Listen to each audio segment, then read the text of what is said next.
I can't let you go without asking about Kyle Shanahan. You brought up Washington, new leadership, all of that. He was your OC, one of the 5 and 13 years that you had, which is just insane.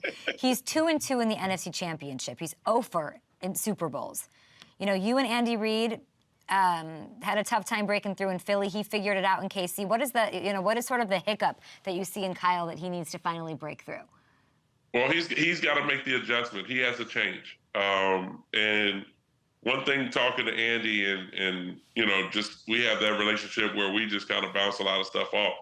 He learned from our reign in Philadelphia of how to kind of go about it. And he was able to get over the hump and put himself in those positions. And I think for Kyle, he's got to find a way to change. And, it's certain plays and games that, they call and it's like, oh, why'd you call that? Or you find yourself in a position where you can secure the win and you just don't. So I just think for Kyle at this particular point, regular season, he does a dynamic job. Playoffs, excellent, but you just got to find a way to change to get over that hump. Change what, Donovan? Change what?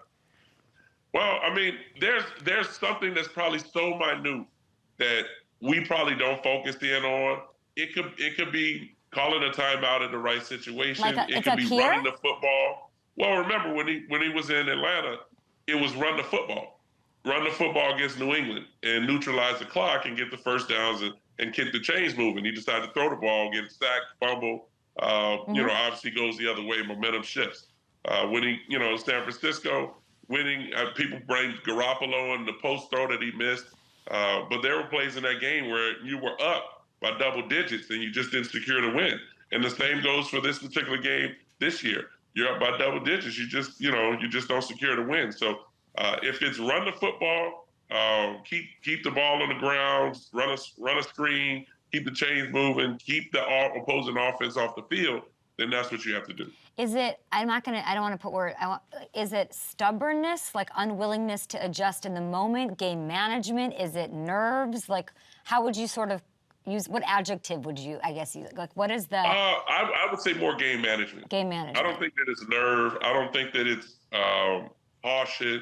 I think it's more of just game managing. So interesting. Just managing the game in those tight situations. If it's beginning of third quarter, if it's the middle of the fourth, whatever it may be, it's just that game managing where it comes to just those one or two particular plays that could change the game.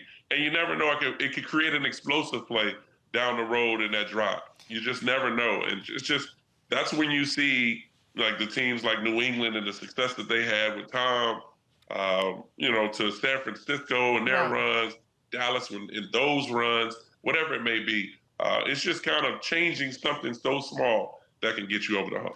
Mahomes is so special, but Andy changed, when I watched this as a fan, he adjusted everything to tailor and cater to his quarterback. So it's like Kyle's got to find that, whatever that thing.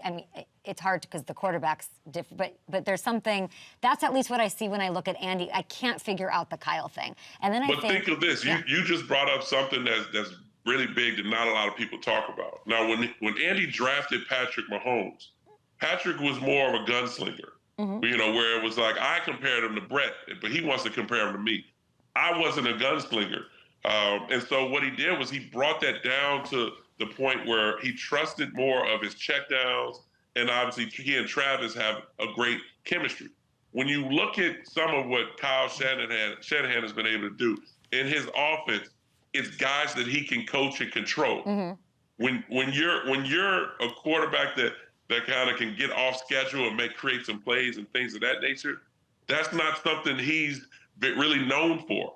Remember, RG3, myself, everybody else has kind of been like Rex Grossman to now Brock Purdy to Sam Darnold. But Trey Lance, he wasn't able to create what Trey Lance was very known for to bring him into his offensive style. And what did he do? He got rid of him. And so it's more or less allowing your quarterback to open his game up a little bit more instead of, kind of puppetizing him and sitting there and be like, no, that ball's got to go here. No, you got to, it's like, well, I missed him. Let me pick up 5 yards. Let's go to the next play.